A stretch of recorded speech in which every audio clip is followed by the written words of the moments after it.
The massive ballroom sparkled like something out of a fairy tale. Crystal chandeliers hung from the ceiling, throwing rainbow colors across the white marble floor. Everywhere you looked, there were flowers. Not just any flowers, but the expensive kind that probably cost more than most people's monthly rent. White roses, purple orchids, and arrangements so perfect they didn't even look real. Victoria Whitmore walked through the middle of it all, her heels clicking against the floor with each step. She was 58 years old and she'd been rich her entire life. Not the kind of rich where you worry about bills or save up for vacations. The kind where you own a mansion in Manhattan with a ballroom bigger than most people's entire homes. Tonight was special. Victoria was throwing one of her famous charity galas, the kind of event where tickets cost thousands of dollars and everyone who's anyone shows up to be seen. She'd been planning this night for months, obsessing over every tiny detail. The tablecloths had to be imported from Italy. The champagne had to be French and not just any French champagne, only the best would do. Even the ice cubes were made from filtered water because Victoria once read that it made the drinks taste better. She stopped to straighten a fork that was maybe half an inch out of place. Her lips pressed into a thin line. Everything had to be perfect. Her reputation depended on it. In her world, the quality of your parties determined your social standing, and Victoria wasn't about to let anyone think she was slipping. Around her, the staff moved like shadows. Waiters in crisp black uniforms carried trays and adjusted chairs. Kitchen staff hurried back and forth with last-minute preparations. And among them was Elena Martinez, quietly polishing silverware at a side table near the kitchen entrance. Elena was 34, though sometimes she felt much older. Her dark hair was pulled back in a neat bun, and she wore the simple gray uniform all the household staff had to wear. She'd been working in Victoria's mansion for 3 years now, cleaning rooms, serving meals, and basically being invisible. That's what people like Victoria wanted, staff who did their jobs without being noticed. But Elena hadn't always been invisible. Back in Colombia, back in Medellin where she grew up, she'd been somebody. She'd been the girl everyone said would make it big. The one with the gift. Her mother used to save every penny so Elena could have piano lessons, and by the time she was 15, even her teachers said they couldn't teach her much more. She'd won competitions, played in concerts. The conservatory had accepted her as their youngest student in decades. Then she got the letter. Juilliard. Full scholarship. Her ticket to everything she'd ever dreamed about. She remembered holding that letter with shaking hands, reading it over and over because she couldn't believe it was real. Her mother had cried.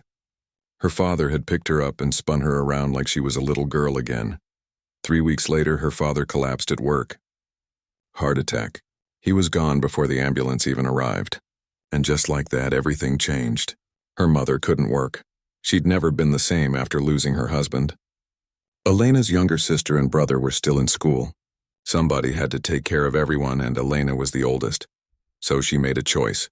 She wrote to Juilliard and turned down the scholarship. She packed a single suitcase, said goodbye to her piano, and got on a plane to New York. But instead of walking into a prestigious music school like she'd dreamed, she walked into an employment agency that placed domestic workers. That was 15 years ago. 15 years of cleaning other people's homes, washing other people's dishes, and being treated like she didn't matter.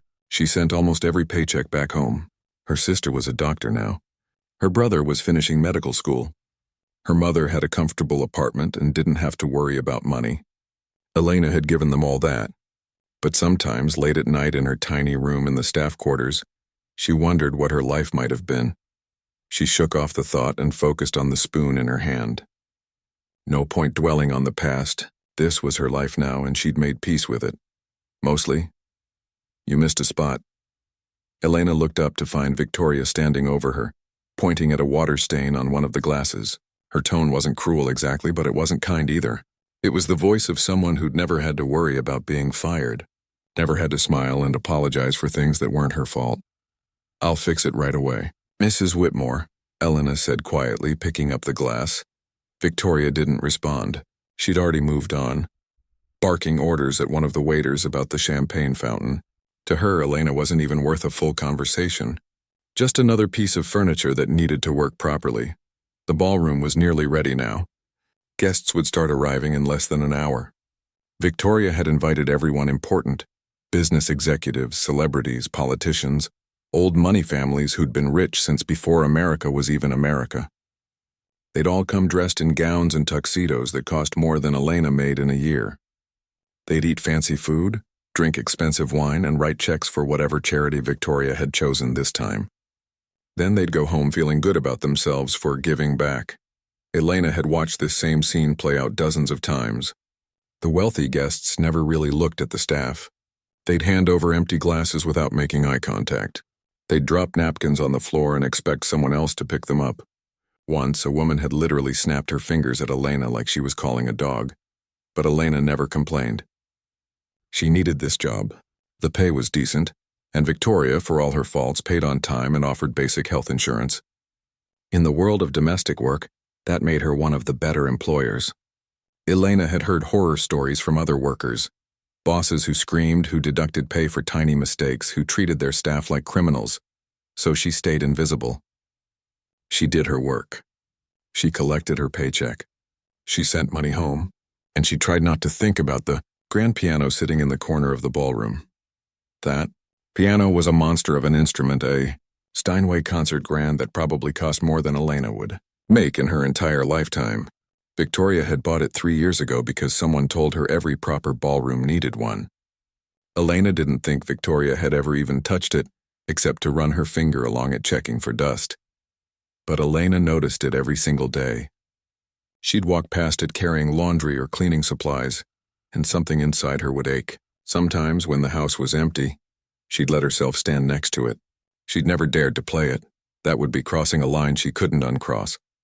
But she'd rest her hand on the smooth wood and remember what it felt like. The weight of the keys, the way a perfectly struck note could fill a room. The incredible feeling of making music, of taking something inside yourself and turning it into something beautiful that others could hear and feel. She missed it so much it hurt. Elena, stop daydreaming and help set up the coat check. Victoria's sharp voice cut through her thoughts. Elena grabbed her cleaning supplies and hurried toward the entrance hall, leaving the piano behind. In a few hours, some famous pianist would play it for the rich guests, and they'd clap politely between sips of champagne, probably not even really listening. That's just how things were. People like Victoria sat at pianos. People like Elena cleaned up after them, at least that's what everyone thought.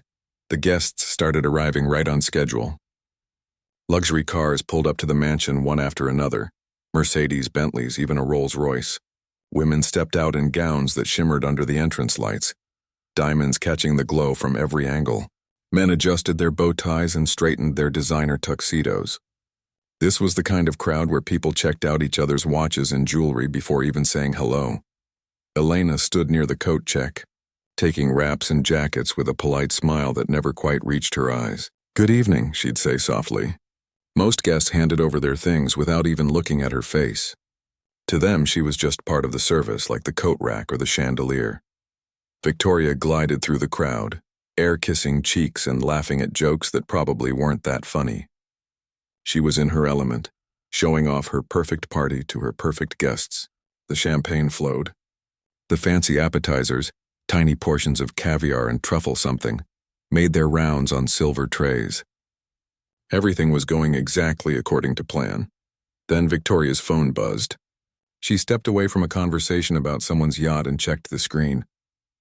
Her smile vanished. She read the message again, her face going from its usual composed expression to something close to panic. She quickly typed a response, waited, then stared at her phone like she could will it to say something different. It didn't. Elena watched from across the room as Victoria's jaw tightened. Something was wrong. Very wrong. Victoria pulled aside Thomas, her event coordinator, and Elena could see them having an intense whispered conversation. Thomas's eyes went wide. He shook his head.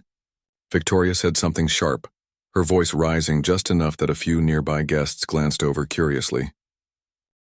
The problem, as it turned out, was simple and terrible. The pianist, the famous, expensive, impossible-to-book pianist Victoria had been bragging about for weeks, was stuck in traffic. Not just regular traffic. There'd been an accident on the bridge and nothing was moving. He'd called to say he wouldn't make it for at least 2 hours, maybe 3. 2 hours might as well have been 2 years. The performance was supposed to start in 20 minutes. Victoria had already announced it.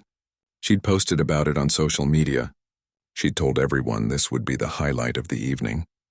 And now there was no pianist. Elena could see the panic spreading across Victoria's face like cracks in ice. In Victoria's world, this kind of mistake was unforgivable. People would talk about it for months. They'd say her party was a disaster. They'd question whether she was losing her touch. For someone who measured her worth by other people's opinions, this was a nightmare. Victoria grabbed a glass of champagne from a passing tray and downed half of it in one gulp. Her eyes darted around the room, looking for a solution that didn't exist. The guests were starting to migrate toward the ballroom, expecting the concert to begin soon. Time was running out. That's when Victoria's gaze landed on Elena. Elena was near the piano, carefully picking up empty champagne flutes that guests had abandoned on nearby tables. She felt Victoria's eyes on her and looked up, meeting her employer's stare. There was something dangerous in that look, something calculating and cruel. Victoria's lips curved into a smile, but it wasn't a kind one. She walked toward Elena with purpose, her heels clicking against the marble like a countdown. The conversations around her naturally quieted as people sensed drama brewing. Rich people could smell entertainment like sharks smell blood in water. "You there," Victoria called out, her voice carrying across the ballroom. She never called Elena by name in front of guests. "Elena, isn't it?" "Yes, Mrs. Whitmore." Elena set down her tray, a bad feeling settling in her stomach. "Ladies and gentlemen," Victoria announced, raising her voice so everyone could hear. The room went completely quiet. Phones started coming out. People loved a good show, especially when they weren't the ones in the spotlight. "I'm afraid our pianist has been delayed. But why should that ruin our evening?" She gestured toward Elena with a dramatic flourish. "My maid here has been with us for quite some time. Surely she must have some hidden talents. Perhaps she'd like to entertain us while we wait." Laughter rippled through the crowd. Not friendly laughter, the kind that makes your skin crawl. They thought this was hilarious. The idea of a maid, someone who cleaned toilets and washed dishes sitting at a concert grand piano, was absurd to them. It was like asking a janitor to perform surgery. Ridiculous, amusing. Worth recording for their social media followers. Elena felt heat rising to her cheeks. Her hands were shaking slightly and she clasped them together to hide it. She could walk away. She should walk away. Go back to the kitchen, let Victoria deal with her own mess, keep her head down like she'd done for 3 years. But something stopped her. Maybe it was the way Victoria was smirking, so confident that Elena would scurry away in embarrassment. Maybe it was the laughter from people who'd never worked a real day in their lives, who thought their money made them better than everyone else. Maybe it was the memory of her father, who'd told her she had a gift and that gifts were meant to be shared. Not buried. "Come now," Victoria continued, emboldened by the crowd's reaction and the champagne in her system. "Don't be shy. We're all friends here. Unless cleaning is the only thing you're capable of?" More laughter. Someone near the back actually applauded.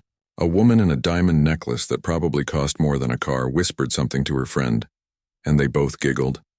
Elena looked at the piano. That beautiful, untouched, perfect instrument that had been haunting her for 3 years. Then she looked at Victoria, at her cruel smile and her expectant eyes. She thought about her mother back in Medellin, who'd sacrificed so much for her lessons. She thought about her father, who never got to see her play at Juilliard but who'd always believed in her. She thought about every time someone had treated her like she was invisible, like she didn't matter, like she was less than human because she cleaned for a living. The shaking in her hands stopped. Something settled inside her, solid and unshakable. She took a breath and spoke clearly, her Colombian accent stronger than usual. "If you insist, Mrs. Whitmore." The crowd's laughter started to fade into confused murmurs. There was something in Elena's voice, something in the way she stood up straighter, the way she walked toward the piano with her head high. It wasn't the walk of someone who was about to humiliate herself. It was the walk of someone who knew exactly what she was doing. Elena reached the piano and paused. She carefully removed her serving gloves, one finger at a time, and set them on the edge of the instrument. Several guests had their phones out now recording. They expected this to be funny. They expected her to sit down, bang on a few keys, and prove Victoria's point that some people were meant to serve, while others were meant to be served. She adjusted the bench, just a little. Professional pianists always did that. getting the height and distance exactly right. Then she sat down, straight-backed, her feet positioned properly on the floor. Her hands hovered over the keys and she closed her eyes. The ballroom had gone completely silent. Even the waiters had stopped moving. Everyone was watching, waiting for the show, waiting for Elena to fail. She thought about the last time she'd really played, really let herself get lost in music. It had been the morning of her Juilliard audition, practicing one final time in her childhood home. The windows had been open, and she remembered birds singing outside, the smell of her mother's coffee drifting from the kitchen, the feel of the worn keys under her fingers, keys that had been played so much the ivory was smooth as glass. She thought about everything she'd given up, everything she'd buried inside herself for 15 years, all the music that had been trapped in her heart with nowhere to go. And then she began to play. The first notes fell into the silence like stones dropping into still water. Chopin, Nocturne in E-flat major, a piece so beautiful and so technically demanding that even professional pianists approached it with respect. The kind of piece you don't play unless you really, truly know what you're doing. The laughter died completely. Champagne glasses froze halfway to lips. Conversation stopped mid-word. Because what was coming from that piano wasn't the amateur fumbling everyone expected. It was perfection. It was magic. It was the sound of 15 years of silence finally breaking open. Elena's fingers moved across the keys like they'd never stopped. Like all those years of cleaning and serving had just been a long intermission. The music swelled and softened, each phrase shaped with the kind of emotional depth that can't be faked or learned. It has to be lived. Tears started rolling down her cheeks, but she didn't stop playing. She couldn't have stopped if she'd wanted to. This was who she really was underneath the uniform and the quiet voice and the invisible existence. This was Elena Martinez, the girl who'd been good enough for Juilliard. The woman who'd sacrificed her dreams but never lost her gift. Victoria's smile had completely vanished. She stood frozen, her face pale, her mouth slightly open. Around her, the rich guests who'd been laughing just moments ago were absolutely silent, transfixed by what they were hearing. Some of them had tears in their eyes. Others looked stunned, like they'd just witnessed something impossible. And in that moment, everything changed. The music filled every corner of the ballroom. It wrapped around the crystal chandeliers, floated past the expensive flower arrangements, and settled into the hearts of everyone listening. This wasn't background music for a fancy party. This was the kind of playing that made you forget where you were, that transported you somewhere else entirely. Elena's fingers moved with absolute confidence across the keys. The muscle memory was still there, buried but not forgotten. Her hands remembered everything, every scale she'd practiced until her fingers ached, every piece she'd performed, every lesson where her teacher had pushed her to dig deeper into the emotion behind the notes. The Chopin piece was delicate and powerful at the same time. Soft passages that were barely louder than a whisper, then sudden swells that made people catch their breath. It required incredible control, the kind that took years to develop. You couldn't fake this. You couldn't learn it from YouTube videos or casual lessons. This was world-class playing, the real deal, happening right in front of them. A woman near the front had tears streaming down her face, completely ruining her makeup. She didn't seem to care. Next to her, a businessman who'd spent the last hour bragging about his stock portfolio stood completely still, his drink forgotten in his hand. Even the waiters had stopped working, standing against the walls like statues caught in the spell of the music. Victoria looked like she'd been slapped. All the color had drained from her face. Her mouth kept opening and closing like she wanted to say something but couldn't find the words. She'd expected embarrassment, maybe a few clumsy notes before Elena gave up and ran away. She'd wanted to feel superior, to remind everyone of their proper places in the social order. Instead, she was watching her maid, her invisible, forgettable maid, do something Victoria herself could never do in a million years. The music built to a crescendo, Elena's whole body moving with the piece. She swayed slightly, lost in it, her fingers flying across the keys with breathtaking speed and precision. Then it softened again, becoming tender and almost heartbreaking. You could hear every single person in that room holding their breath, afraid that any sound might break the magic. When the final note faded into silence, nobody moved. It was like the whole world had stopped spinning. The silence stretched out, 1 second, 2 seconds, 3. Then someone started clapping. Just one person at first, then another. Then suddenly the entire ballroom erupted. It wasn't the polite golf clap these people usually gave at charity events. This was real applause, the kind that comes from being genuinely moved by something extraordinary. People were on their feet, some of them shouting, "Bravo!" like they were at Carnegie Hall. The woman who'd been crying was clapping so hard her jewelry was jangling. Even some of the staff had joined in, grinning and clapping, proud to see one of their own shine like this. But Elena wasn't done. She didn't stand up to take a bow. Instead, she wiped her tears with the back of her hand, took a breath, and started playing again. This time it was something completely different. A melody that most of the guests didn't recognize because it wasn't European classical music. It was Colombian. The piece was her own arrangement, something she'd created years ago, blending traditional rhythms from her homeland with classical piano technique. It was joyful and passionate, full of life and color. You could almost see the mountains of Medellin, hear the sounds of the street markets, feel the warmth of the sun. This wasn't music from a textbook. This was music from her soul. Her fingers danced across the keys with even more energy now, the rhythm infectious. A few people started swaying. Someone near the back was actually dancing, unable to help themselves. The music was that alive, that compelling. It celebrated everything she'd come from, everything she'd left behind, and everything she'd survived.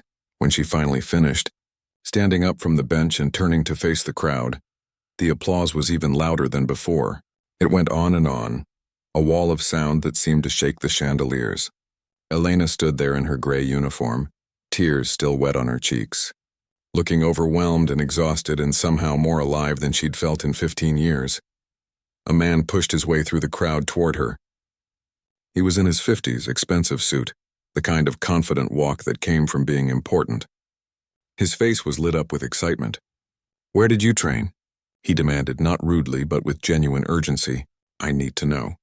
I've heard every major pianist in this city, and what you just did, that was extraordinary." Elena's voice was quiet but steady. "The National Conservatory in Bogota. I was accepted to Juilliard with a full scholarship 15 years ago." "Juilliard?" A woman in a red dress stepped closer, her eyes wide. "Then why are you—" She gestured at Elena's uniform, unable to finish the question. Elena looked out at all of them, at their confused faces, at their expensive clothes and their champagne glasses and their lives that had probably never required them to make an impossible choice. "My father died 3 weeks after I got the acceptance letter," she said simply. "Heart attack. My mother couldn't work. My younger sister and brother were still in school. Someone had to take care of everyone." The ballroom had gone quiet again, but it was a different kind of quiet this time. Not the silence of people waiting to be entertained, but the silence of people actually listening, actually seeing another human being maybe for the first time all night. "So I came to New York anyway," Elena continued. "But not to study music. I came to work. I've been cleaning houses for 15 years, this house for the last 3. I send almost everything I make back home to Colombia." She smiled, a real smile this time, not the polite servant smile she usually wore. "My sister is a doctor now. She works at a children's hospital in Bogota. My brother is finishing medical school. He wants to be a surgeon. My mother has a good apartment and doesn't have to worry about money anymore." "You gave up Juilliard for that?" someone asked, their voice full of disbelief. "I didn't give it up," Elena said firmly. "I traded it. There's a difference. They got to have their dreams because I put mine on hold. That's what family does."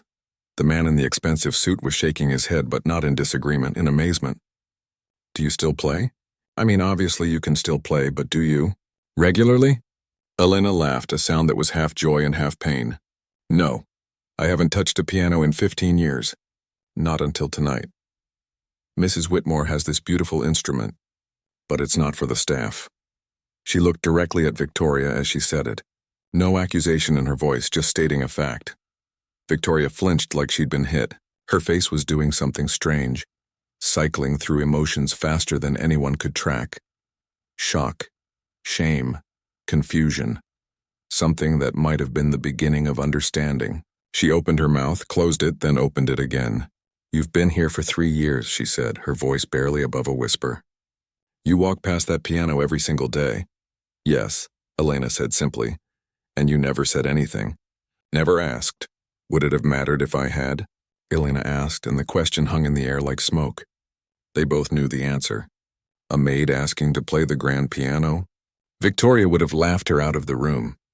Or fired her. A younger woman in the crowd, maybe in her 30s, was recording everything on her phone. "This is incredible," she breathed. "Do you know what you are? You're like a real-life hidden genius story. This is going to go viral." "I don't want to go viral," Elena said quietly. "I just want to go back to work. The kitchen still needs cleaning and there are dishes." "Are you kidding me?" The man in the suit interrupted. "You can't seriously think you're going back to washing dishes after this." "Well, I'm a music producer. I own 3 recording studios in Manhattan. I want you to come play for my team tomorrow, first thing." "I have to work tomorrow," Elena started to say, but more people were gathering around her now, all talking at once. "I run a concert series at Lincoln Center. We need to book you. My husband manages talent. Can I give you his card? There's a documentary crew I know. They tell stories exactly like this." Elena looked overwhelmed, like a small boat caught in a sudden storm. These people who'd been laughing at her 5 minutes ago were now crowding around her, offering her opportunities, treating her like she mattered.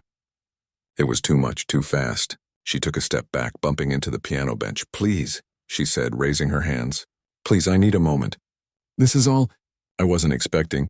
But of course she wasn't expecting this. She'd come to work tonight like any other night, planning to serve champagne and collect dirty plates and go back to her small room and send another check home. She'd buried her dreams so deep she'd almost convinced herself they were dead. And now, because of Victoria's cruelty and her own moment of courage, everything was different. Victoria stood apart from the crowd, watching it all unfold. She looked smaller somehow, like she'd shrunk. For the first time in her life, she was seeing one of her staff members as an actual person with a story, with talents, with sacrifices that made Victoria's so-called problems look like nothing. The woman she'd tried to humiliate had just revealed herself to be more remarkable than anyone in this room. And Victoria had never even bothered to ask her name until tonight. The party had completely derailed. Nobody cared about the missing pianist anymore. Nobody was talking about business deals or vacation homes or whose kids got into which private schools. They were all focused on Elena, on this impossible story that had just unfolded in front of them.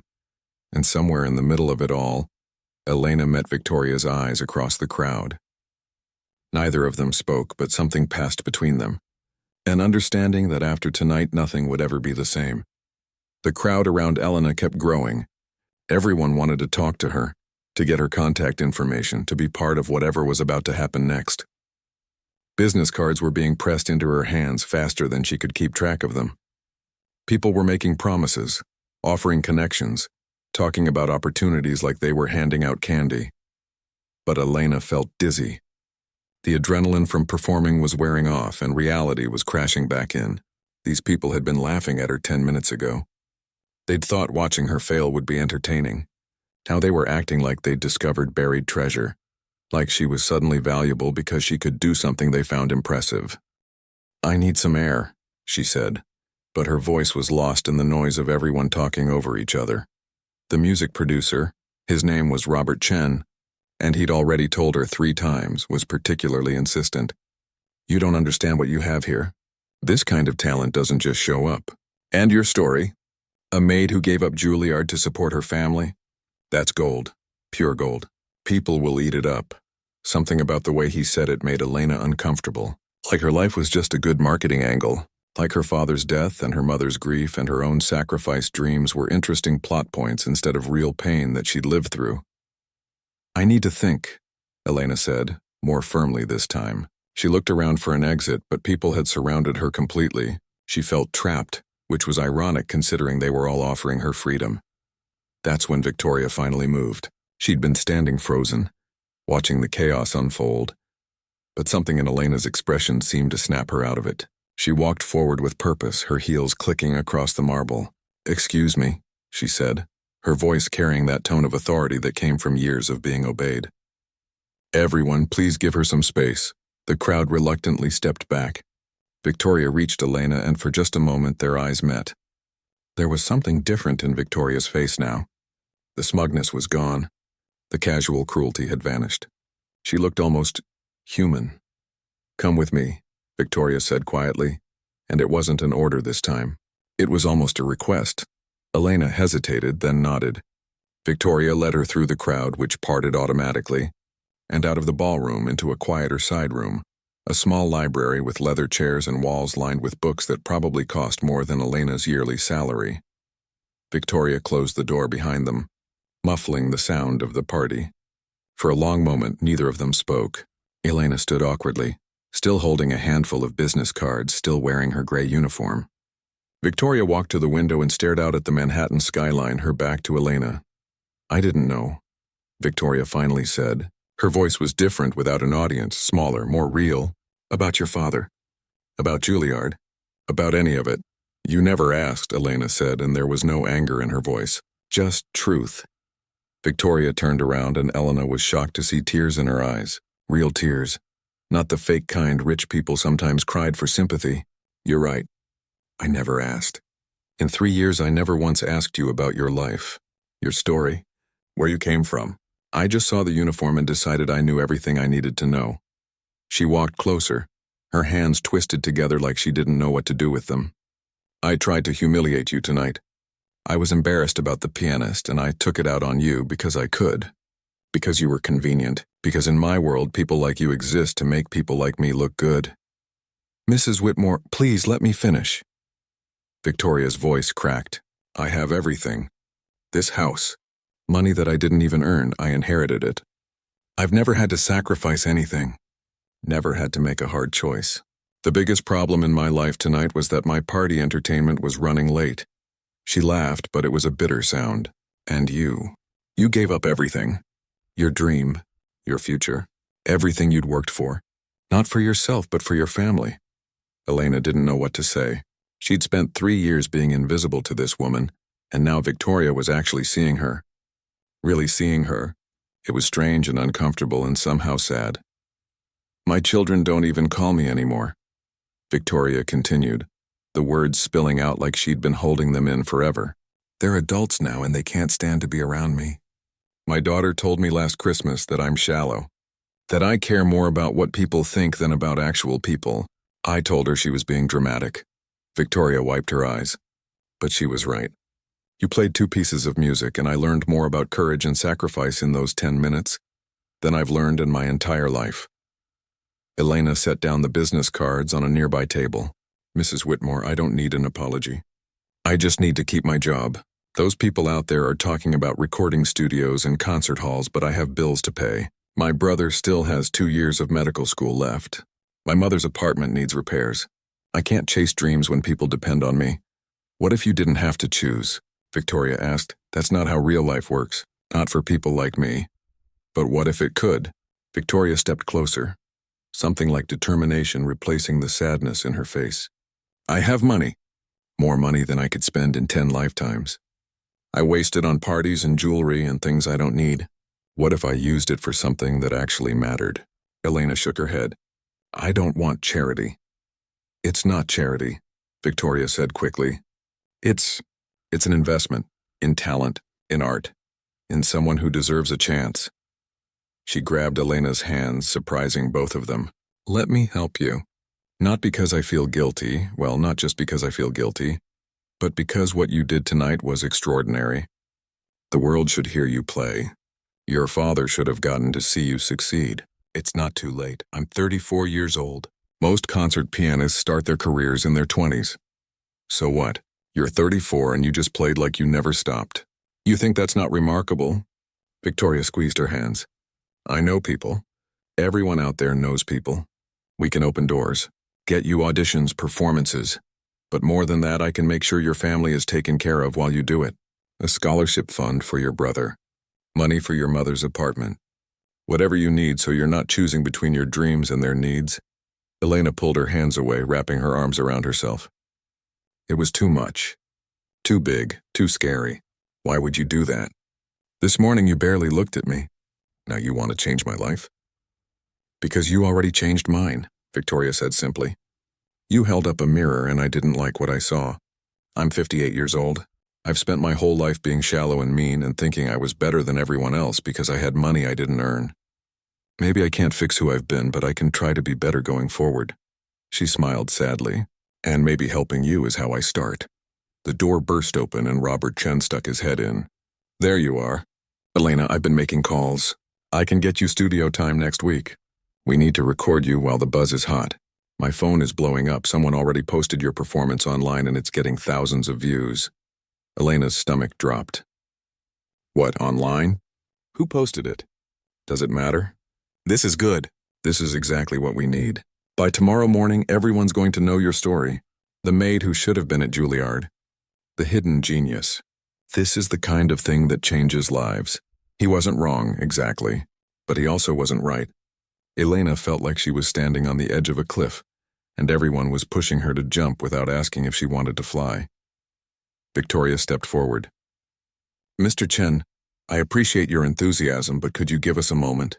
This is a lot for Elena to process. Sure, but we need to move fast. These moments don't last forever. He pointed at Elena. Check your phone. You're probably already getting messages. And think about what I said about the studio. He disappeared back into the party, already on his phone, probably calling someone else to tell them about his discovery. Elena pulled out her phone with shaking hands. She had 47 missed calls. Text messages from numbers she didn't recognize. Her social media accounts, which she barely used, were exploding with notifications. Someone had tagged her in a video with the caption, "Millionaire tries to humiliate her maid at the piano, instantly regrets it." She watched the video, her heart pounding. There she was, walking to the piano in her gray uniform.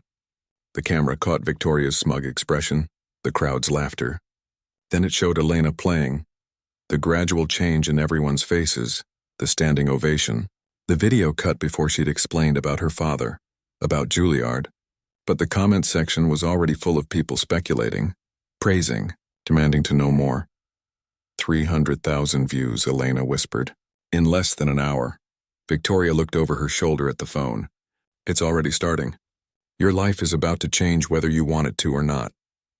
Elena sat down heavily in one of the leather chairs, still staring at her phone. The numbers kept climbing. 400,000 views, 500,000. People from Colombia were commenting in Spanish, recognizing her name, saying they remembered her from the conservatory. Someone had already found an old video of her playing at a competition when she was 16. I don't know if I'm ready for this, Elena said quietly. Victoria sat down across from her. Nobody's ever ready for their life to change. But you have something real, something special, and you have people who want to help you now. Including me, she paused. I know I don't deserve your trust. I know I've been terrible to you. But I meant what I said. Let me help make this right. Elena looked up from her phone, meeting Victoria's eyes. The woman who'd tried to humiliate her was now offering her everything. The party guests who'd laughed were now fans. The world was watching, waiting to see what she'd do next. And for the first time in 15 years, Elena Martinez had to decide what she really wanted. Not what her family needed, not what was practical or safe or responsible, but what she, Elena, actually wanted for her own life. The answer terrified her, because deep down, underneath all the years of putting everyone else first, she knew exactly what she wanted. She'd always known. She wanted to play.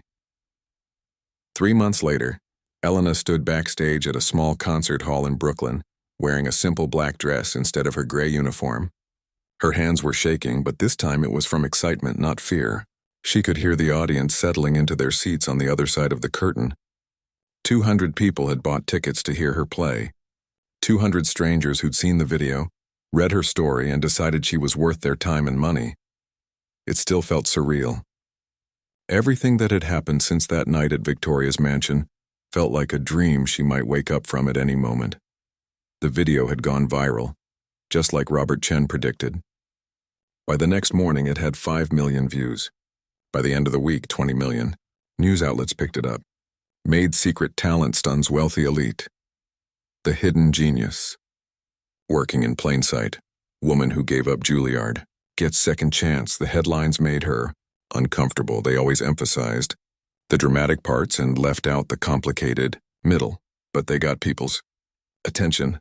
Her phone hadn't stopped ringing for days. Interview requests. Performance opportunities.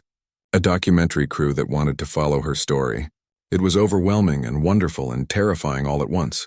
But the most surprising part wasn't the fame or the opportunities. It was Victoria. True to her word, Victoria had started making changes immediately. The day after the party, she'd called Elena into her office. Not as a maid this time, but as a guest. She'd had legal documents drawn up. A trust fund for Elena's brother to finish medical school. A monthly allowance for her mother. Enough money that Elena wouldn't have to choose between her family and her dreams anymore. "I don't deserve this," Elena had said, staring at the papers. "You're right," Victoria had replied. "You deserve more. But this is what I can offer. Please let me do this. Not for you, well, yes for you, but also for me. Let me be better than I was." Elena had cried when she signed the papers. Then she'd called her mother in Colombia and cried even harder trying to explain what had happened. Her mother had prayed and thanked God and told Elena that her father would be so proud. Her brother had been speechless.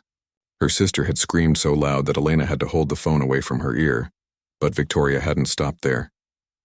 She'd used her connections to get Elena performance opportunities, starting small and building up. She'd introduced her to teachers who could help shake off the rust from 15 years away from music. She'd even converted one of the rooms in her mansion into a practice studio and told Elena she could use it whenever she wanted. "You're still paying me to clean," Elena had pointed out during one of their conversations. "Actually, I'm not," Victoria had said with a small smile. "I gave you 2 months severance pay. You don't work for me anymore. You're a pianist who's preparing for her comeback. There's a difference." Their relationship had shifted into something neither of them quite knew how to name. Not friends exactly, there was too much history, too much complicated emotion, but something genuine, something real. Victoria showed up to every one of Elena's practice sessions, sitting quietly in the corner, listening. Sometimes she'd ask questions about the music. Other times they'd just talk about life, about regrets, about second chances. "My daughter called me last week," Victoria had mentioned one afternoon. "We talked for an hour. Really talked, not just the usual polite nothing conversation. She said she'd seen the video of you playing, said maybe I was finally growing up." Victoria had laughed, but there were tears in her eyes. "I'm 58 years old and my daughter thinks I'm finally growing up." "Better late than never," Elena had said. And they'd both smiled. Now, standing backstage at her first real concert, Elena felt a hand on her shoulder. She turned to find Victoria standing there, dressed elegantly as always, but with something softer in her expression than the hard polish she used to wear. "How are you feeling?" Victoria asked. "Like I might throw up," Elena admitted. "That's probably a good sign. Means you care." Victoria adjusted Elena's collar, a motherly gesture that would have been unthinkable 4 months ago. "Your family just arrived. They're in the front row." Elena's heart jumped. "They're here? All of them?" "Your mother, your sister, and your brother. I flew them in this morning. Surprise."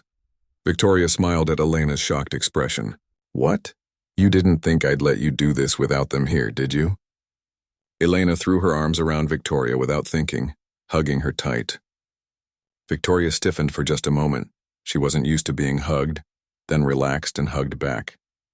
"Thank you," Elena whispered. "For everything. For all of this. Thank you," Victoria whispered back. "For showing me that it's never too late to change." They pulled apart, both blinking back tears. "You're going to ruin your makeup," Victoria said, pulling a tissue from her purse and handing it to Elena. "You're ruining yours too," Elena pointed out, and they both laughed. A stagehand appeared. "5 minutes, Miss Martinez." Elena took a deep breath. 5 minutes. In 5 minutes, she'd walk onto that stage and play for a paying audience for the first time in her life. Not at a charity gala where she was the entertainment. Not in a competition where she was being judged. But as a real pianist giving a real concert because people wanted to hear her play. "I wish my father could see this," she said quietly. "I think he can," Victoria said. "And I think he's incredibly proud of you." Elena walked to the edge of the curtain and peeked out at the audience. The seats were almost full. She spotted her mother immediately, small and elegant, her face already wet with tears. Her sister sat next to her, practically bouncing with excitement. Her brother was trying to look cool but failing, grinning like a kid at Christmas.